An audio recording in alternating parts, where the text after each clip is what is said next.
മുന്നിൽ അകത്ത് സമർപ്പിക്കാൻ പറ്റാത്ത മാല ഹാരം സമർപ്പിച്ചത് അവരെയാണ് പിറ്റേ ദിവസം രാവിലെ കാണുന്നത്. രാത്രി തന്നെ അത് ഭഗവാൻ സ്വീകരിച്ചു.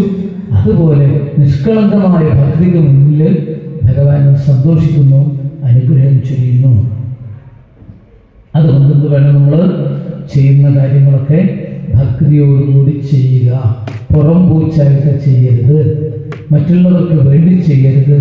ഒരു കൈ ചെയ്യും നന്മകൾ നമ്മുടെ മറുകൈ പോലും അറിയരുത്.